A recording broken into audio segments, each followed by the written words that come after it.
And good morning, everybody. It's a Thursday edition of the Bullpen with Adam the Bull, October the 27th, 2022.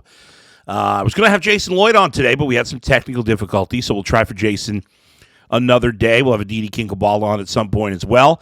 Today, we'll get into the Cavaliers, looking ahead to the Browns Monday night football game, and a whole lot more. Coming up over the next couple of weeks, by the way, for you big Guardians fans out there, I'll be doing some trade and free agency look-aheads to the offseason with the World Series starting tomorrow and the offseason beginning shortly after, right? Free agency will begin in, I don't know, about, it's usually 2 days after the season. Well, not exactly. It depends. But anyway, in about 2 weeks, free agency will start, 2 weeks, give or take. And so we'll get into all of that, just looking ahead here a little bit. But it's all coming up. The Bullpen with Adam the Bull. Podcast is not for the faint of heart. And I do think it's time for the Browns to move on. It's not for those who ride the fence. He's proven nothing. But if you're looking for someone who tells it like it is about Cleveland sports, everybody does fandom their way. You've come to the right place. I don't think he's any good. It's time for the Bullpen with Adam the Bull.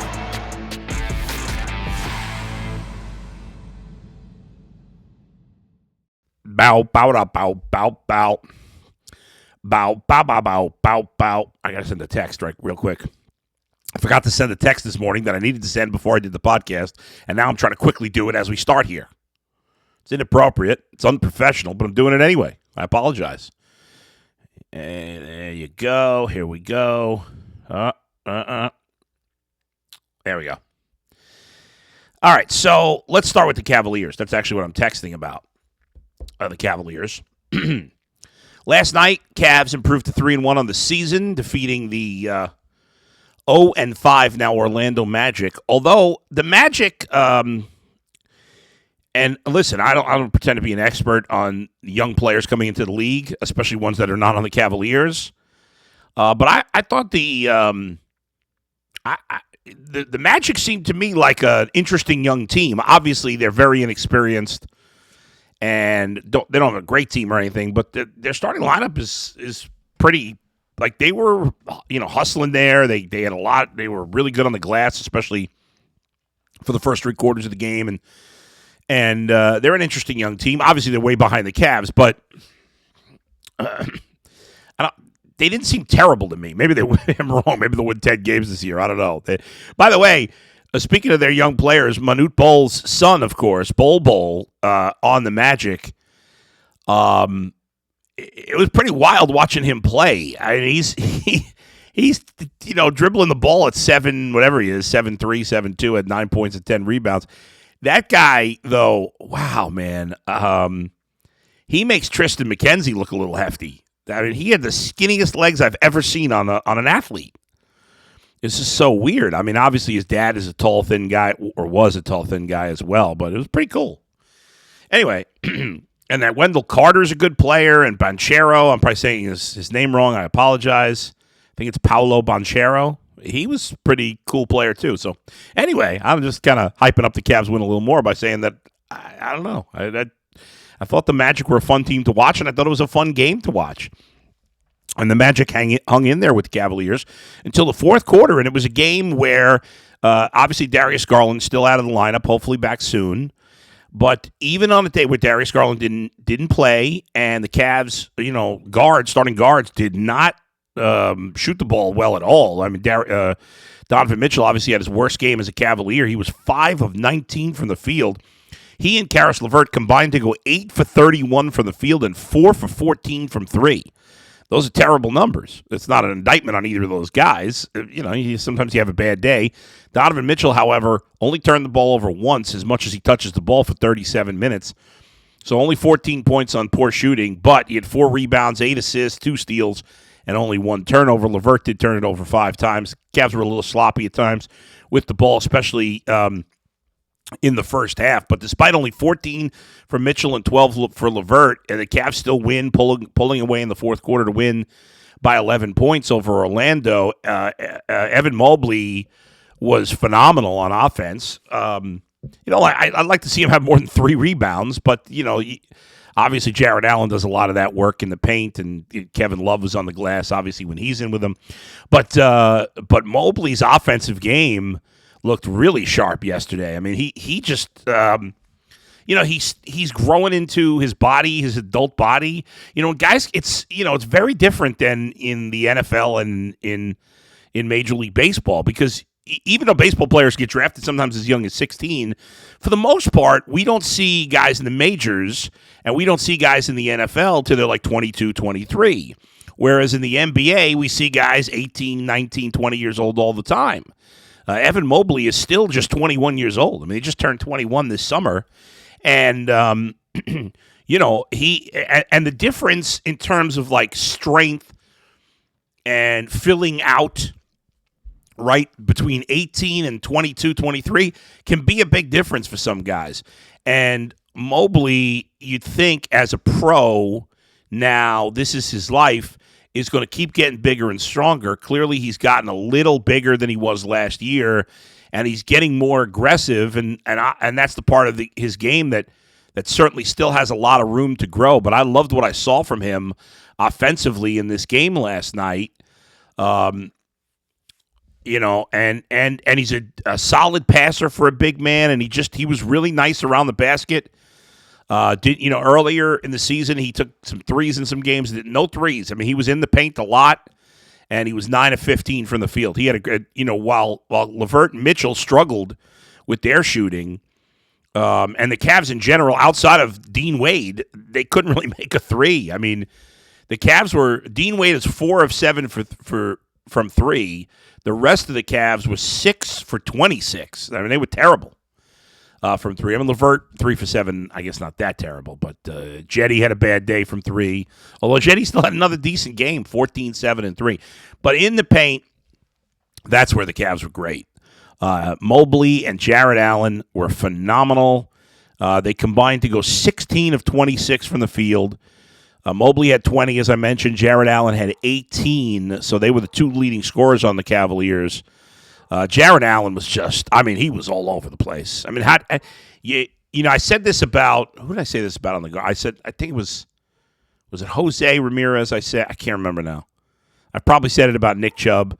I know I've said it about Jose Ramirez, and now I'll say it about Jared Allen. I love all the Cavaliers players. I mean, it's a fun team. It's a likable team. It's a hard-working, hard-playing team. Even Kevin Love, for years, many people, myself certainly included, were crushing this guy when LeBron left and he took the money and then he's complaining and we were all over him. Even Kevin Love, everybody loves him again now. What a turnaround for him. But it's impossible not to love Jared Allen. I mean, it's impossible. The man plays with an energy, enthusiasm, it like a childlike, and I hate to say childlike because some people might think that's like a negative. To me, he's like got a childlike enthusiasm that just permeates the fan base. It seems to permeate the team. He is just a absolutely fantastic player to watch. He's not a Hall of Famer. He's not a superstar, but, he made his first All-Star game. He's going to be that type of player the rest of his career, I think, a borderline to All-Star player, just really good, solid guy, always hustles, tons of energy. He had 7 offensive rebounds. 7. Every other player that played in this game, Orlando had 10 players play. The Cavs had 8 players play besides Jared Allen. So 18 other players played in this game.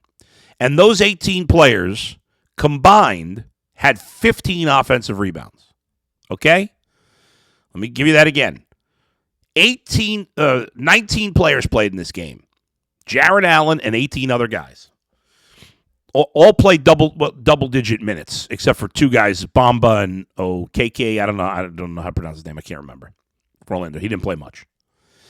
But all those other guys played a lot of minutes between them. And all those guys combined had 15 offensive rebounds. Jared Allen by himself in 30 minutes had 7. He had 1/3 One player had 1/3 of all the offensive rebounds in this game. That is remarkable. Getting offensive rebounds is all about want to. I mean, his size helps, certainly, but his energy, his want to, whatever you want to call it, is off the charts. And he had 16 rebounds total, 1 turnover in 30 minutes of action, made 4 of his 5 free throws. Beautiful. What can you say?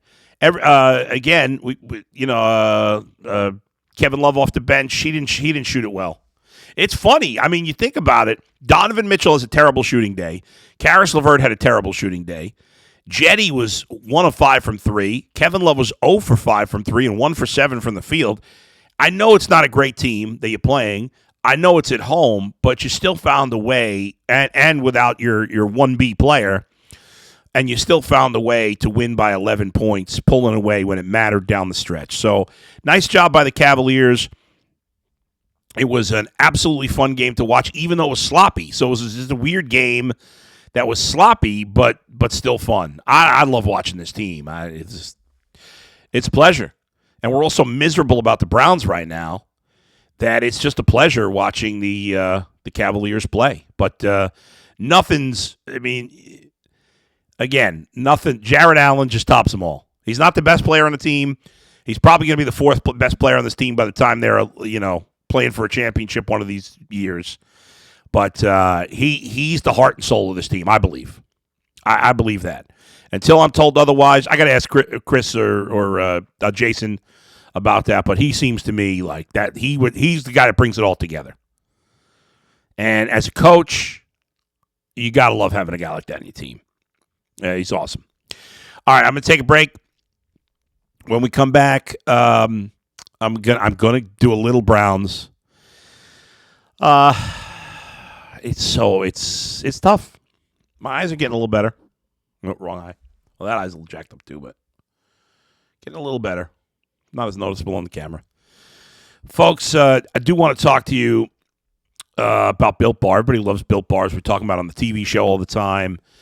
Low in calories, high in protein. The Built Bars are tremendous as a snack, as a meal replacement, as a late-night treat, whatever you want to do. Go to BuiltBar.com.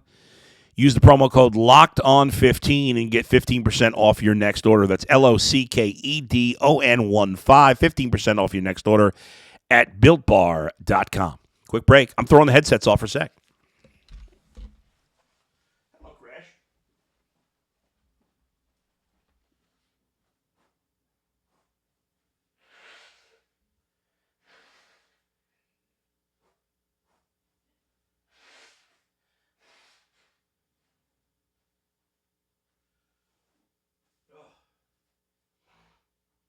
All right, I'm coming back, everybody. Here we go. Getting a little crazy. We're getting crazy. I'm back. My dog's with me. Crash. This is my dog, Crash. Want to come say hello to the audience? Hey, buddy. How you doing? Come say hello to the audience. Let me see if I can move the camera here. You can see my dog. Crashy, pick your head up. Here we go. Here he is. There he is. Look at the camera, Crashy. Look. Look, boy. He's a little hard to see. He's a black dog. But he's got a spotted paw. Little Dalmatian paw. If you're not interested, you're like, what is this guy doing? Imagine you're somebody who doesn't know me and you just happen upon this podcast and like, what is this idiot doing? He's moving the camera. Can't see his face. Hi, buddy. Hi. How you doing? That's my doggy. All right. You sit. Sit. Good boy. You stay. All right. Let's. Now he wants all the petting. He's getting greedy. Okay. So, Browns will play a game Monday night. They will play against the Cincinnati Bengals. I've been saying for a couple of days that I think what happens in that game could determine whether or not they trade Kareem Hunt. Now, ultimately, if the Browns reportedly are looking for a return like the Panthers got for Christian McCaffrey. Now, there's a couple of reasons why I don't think they'll get as much. One, the reality is Christian McCaffrey is more accomplished than Kareem Hunt at this point. It's that simple. They have a similar skill set. McCaffrey, we know, is great. Kareem Hunt was great. And on the Browns, he's been good, but he hasn't had the opportunity, especially this year and especially the last few weeks. Plus, he's a free agent. McCaffrey wasn't a little more team control there. However, the Browns should get closer to what they got from McCaffrey, or what the I think what the Panthers got from McCaffrey, than what the Jaguars got for James Robinson. Kareem Hunt is a much better back, and he could be a difference maker. Now, the Rams are reportedly interested. They're not afraid to trade draft picks. The Panthers got a second, third, and fourth round pick in 2022 and a fifth round pick in 2023. I think if you got, a third and fourth round pick, even if it's over 2 years, I think you do that if you're the Browns. Now, if it's going to be that, then maybe you do wait to see what happens in the Cincinnati game. But the reality is they're just not using Kareem Hunt a ton.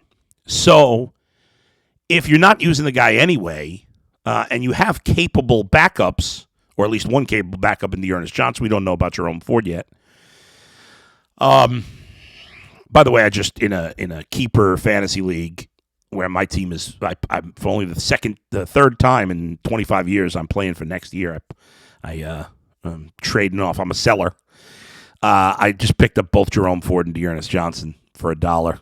See if anything happens with either of those guys. If Kareem Hunt gets traded, I have Kareem Hunt as well. But anyway, I do think I mentioned the other day that the Rams made a lot of sense for Kareem Hunt. That the Bills make a lot of sense for Kareem Hunt. Even going back to Kansas City or Arizona would make some sense. But the Rams are a very aggressive trading team. So is Buffalo. And the Rams in particular, he makes a lot of sense because they're done with Cam Akers. Their other backs aren't very good. He'd be a great fit there, and he'd probably and keep in mind, here's the bottom line. I mean, most likely, if Kareem Hunt ends up on any of these teams that we're talking about, especially Buffalo and the Rams, he's going to put up huge numbers. Most likely, I'll be surprised if he does not. In Buffalo, I mean, on that offense, if you had him as an outlet in the passing game, wow. That could be scary for some other teams. But resign yourself to the fact that if the Browns trade him between now and the trade deadline is Tuesday, November 1st at 4 p.m. If they trade him between now and then, he is going to be most likely going to be very good and very productive. Now, to be fair, part of that is the Browns have Nick Chubb, and any team they trade him to is not going to have a player of that caliber. So it makes sense that he would get more opportunity. But the fact that we, especially this year and especially in the last few weeks, seems like we haven't used him at all, it's going to rub people the wrong way, kind of like what happened with Odell Beckham with the Rams. Nothing you could do. All right, quick break. We can keep the podcast a little shorter today, do some final thoughts, and wrap things up next right here in the bullpen with Adam the Bull.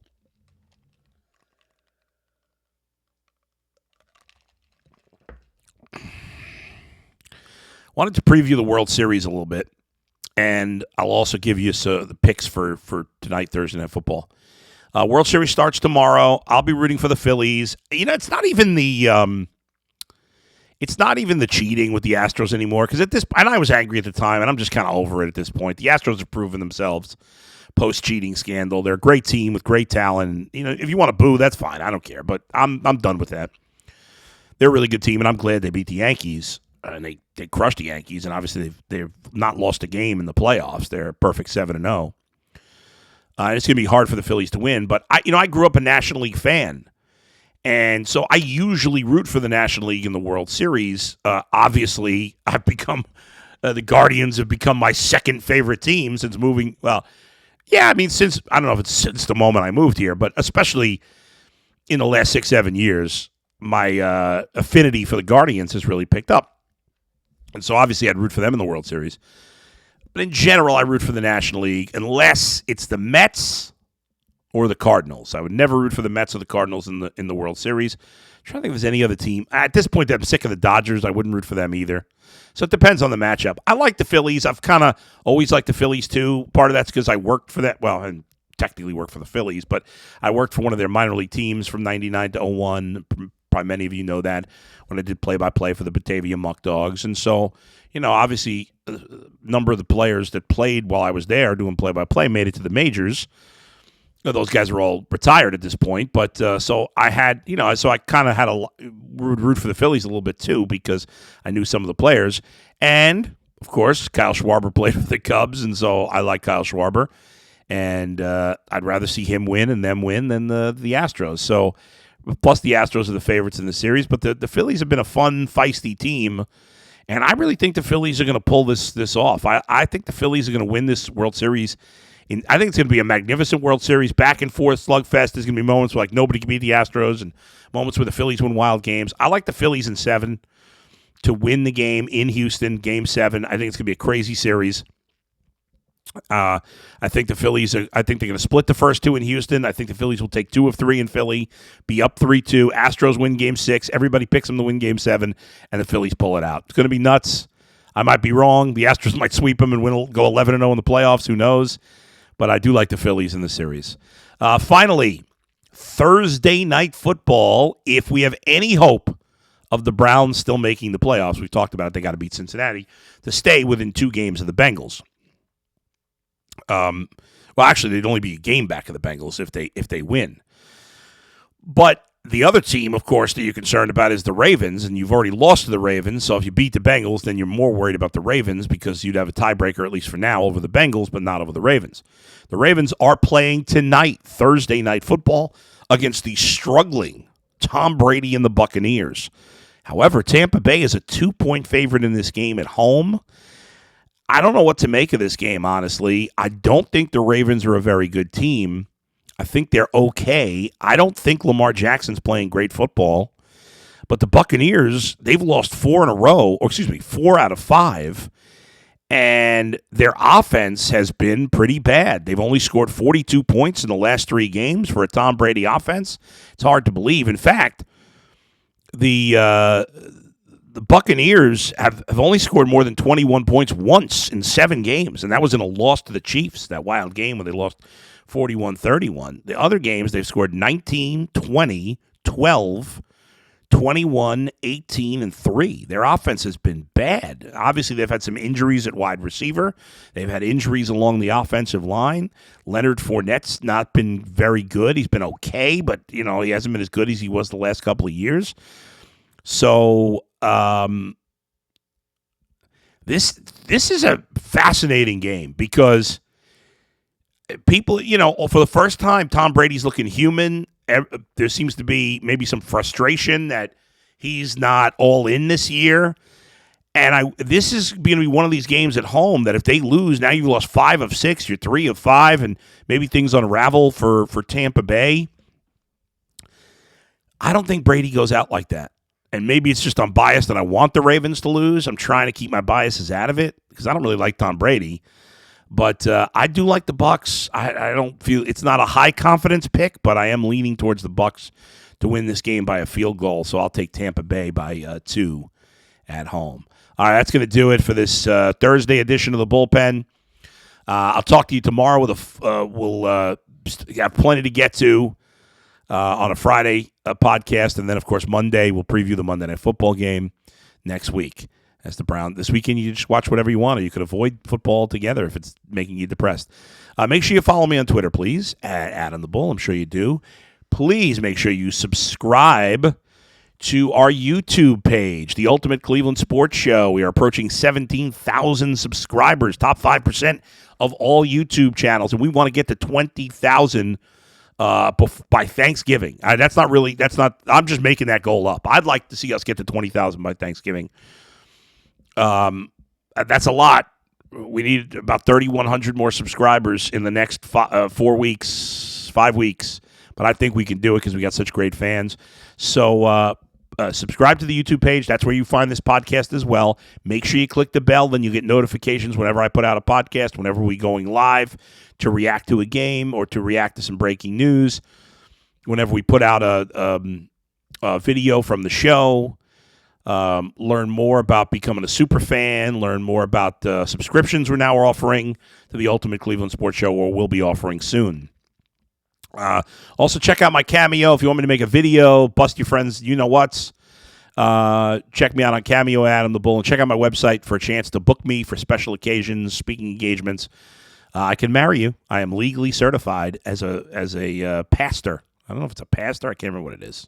I don't know, but I can marry people. I did it for my buddy Jonathan Peterlin and his beautiful wife Elise. I'll talk to you tomorrow. Where else but right here in the bullpen with Adam the Bull. See ya. AdamTheBull.com. Check it out.